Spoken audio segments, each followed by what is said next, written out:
Welcome back to Crown Book Club, everybody. This is not, I'm holding the crown, but this is not going to be a reading and reacting video. This is going to be something a little bit more personal. So,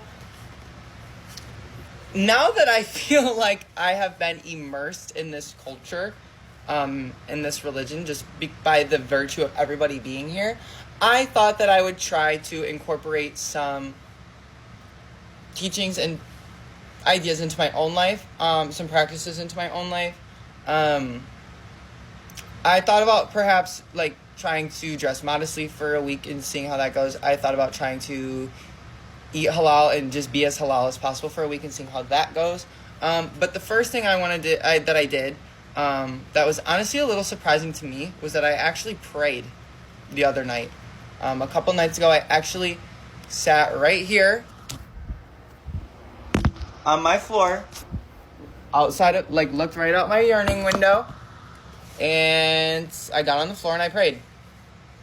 And I have not prayed in a very, very long time, other than when I go to religious events with my friends and I just kind of sit there and I close my eyes and I do my best to pray to their God, out of respect. In my opinion, I just find that to be respectful. If I go to the Krishna temple and everyone's praying to Krishna, I'm going to pray to Krishna too, to be respectful. But I actually I prayed to God and I spoke to God and I prayed for people and I prayed for guidance, and it was a very emotional experience. I'm not gonna lie, I cried. I'm not gonna lie, I did feel a bit comforted by God. I'm not gonna lie. A lot of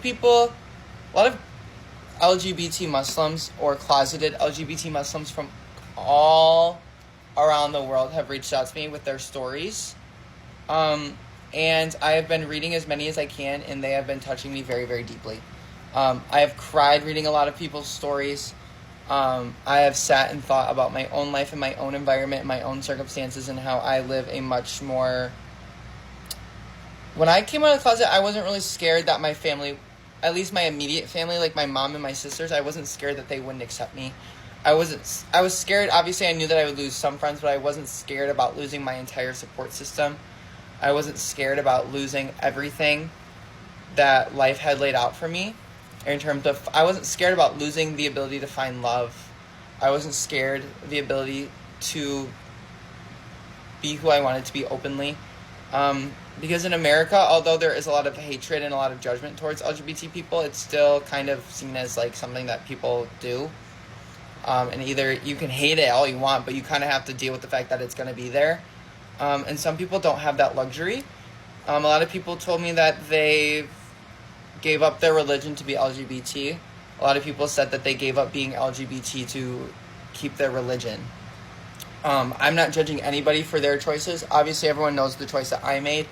I also don't live in the context of the environments that everyone else lives in. So when I prayed to God, I did pray, inshallah, that he give the LGBT Muslims around the world, that he show them peace and mercy.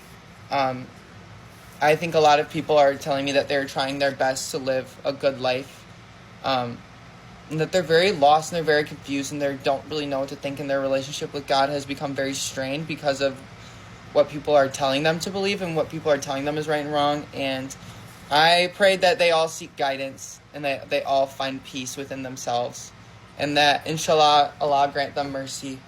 I also prayed for a few other people that I met through this experience that I now consider friends.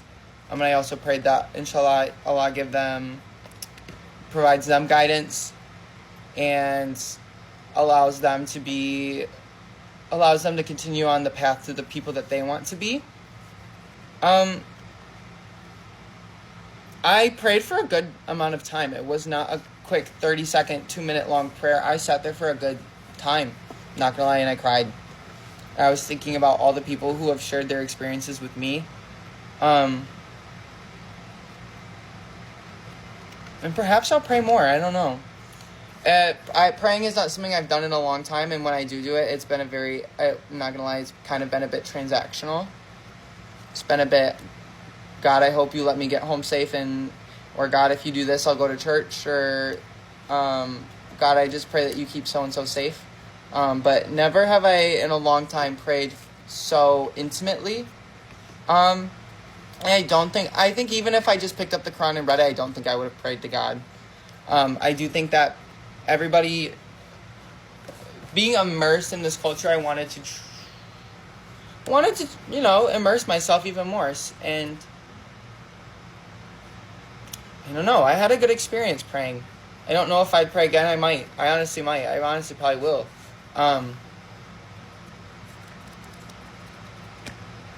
But yeah, I thought that was something that you guys would appreciate to hear. Yeah.